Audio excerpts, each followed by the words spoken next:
And I want you to speak and pour into them and say, you are loved. You are loved. You are enough. You are enough.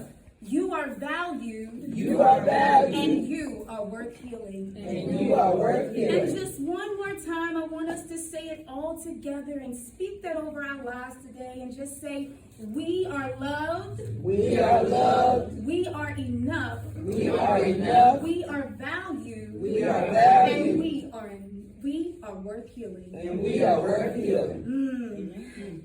God, I just love that. I love that because we are going on a journey today. We're going on a journey and commit to our own healing. Why? Because women, we are in a crisis. Look around you, women. We are in a crisis and it is an emergency. Why? Because women are dying. Women are dying and women are dying at an alarming rate. Did you know that the highest cause of death among women is heart disease? Heart disease.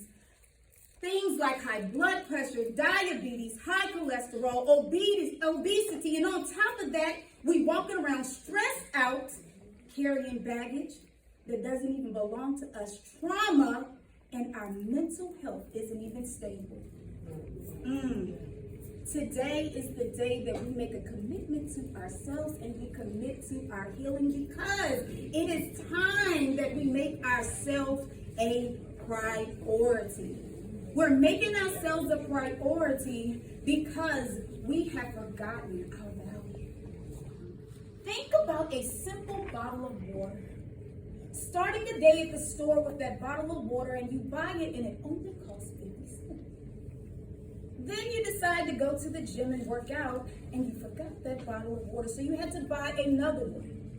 $2. The same bottle of water, same brand. And then later you and your girls go to the movies and you decide that you're going to have water. And that same bottle of water costs you $5. Nothing changed. Same bottle of water. The only thing that changed was its value. Think about yourself and think about how you prioritize yourself because you teach others how to treat you. You teach others your value. What is the value that you place on yourself outside of just being mom, somebody's wife, somebody's girlfriend, outside of your job, outside of your profession? Think about the value that you put on yourself and think about the last time you prioritized you. The last time that you actually practiced self-care. See, I'm not talking about getting your hair done, putting on your new wig, putting the makeup on, putting on your new outfit. No, that's not what I'm talking about today. I'm not talking about that because, you feel good and you look good, but that's not self-care. That's not self-care. Self-care is when was the last time you got some proper sleep? When was the last time you actually focused on the type of food that you're eating, the diet that you're consuming? When was the last time you were able to just sit in yourself? When was the last time you actually focused on your own mental health?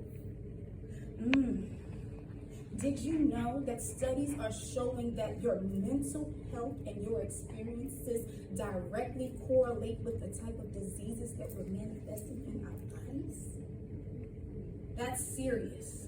See, women, we are in a crisis because we don't take the time to take care of us and to prioritize us because we're out busy nurturing and healing and taking care of everybody else in the world.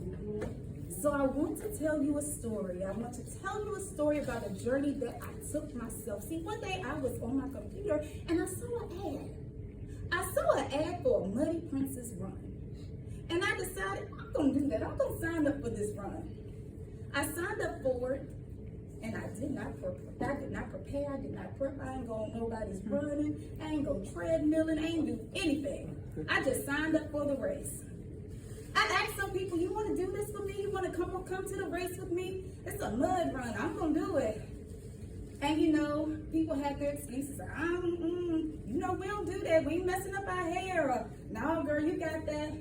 All kinds of excuses. So I found myself where I had registered for this race and committed to do this on my own. I got to the race and I went to sign in and I finally made it to the starting line and I looked around and there were all these people, but I was the only one alone. God will never leave you, nor will he forsake you. And so I was alone at this race and all these people were together and the lady was counting us down. On your mark, get set, go, and everybody took off. They took off towards the beginning of the race and then something happened. The first obstacle. There was a huge mud mountain that we had to get over in order to make it through the rest of the race. I started to climb the mountain and it was hard and it was hard and it was hard. And I looked around and everybody who had came with somebody else had someone to help them. I made it to the top. I had a smile on my face and I was relieved. I had made it. But then something happened. I slowly began to slide all the way down back to the bottom at the very beginning. I must have looked so defeated. I must have looked down because suddenly something happened. See, God always has somebody to help you.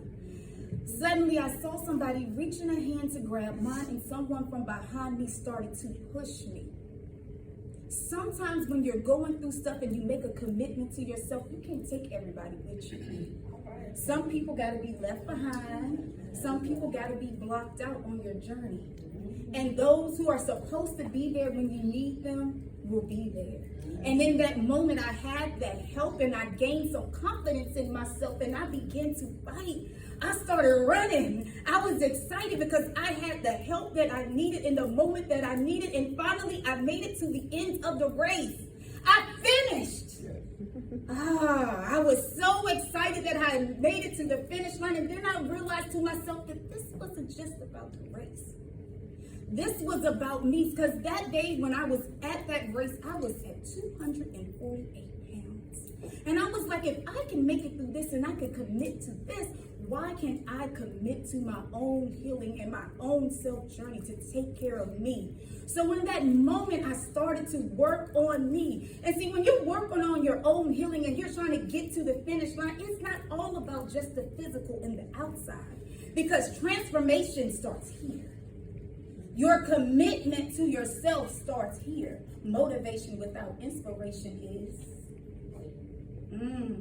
definitely dead. You won't get any results. So I had to start here and commit. And as I committed to my healing and my own journey from the motivation of that race, the pounds started to go. And I started to shed some things. Daddy wasn't there. Shedding the pounds. Childhood trauma. Shedding the pounds. Dropping out of college and having a child young, shedding the pounds. Toxic relationships, shedding the pounds. Carrying depression, shedding the pounds. I kept shedding and shedding and shedding and shedding that dead weight until I released. And then I found myself at 135 pounds. Wow. Transformation. What happens when you transform your mind and you become a new creature?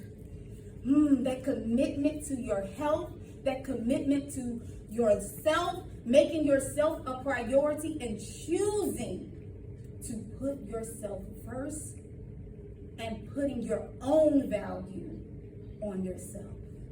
And that's what today is about.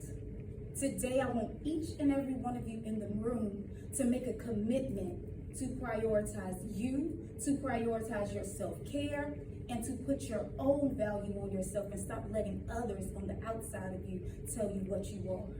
Because you are loved, you are enough, you are valued, and you are worth it.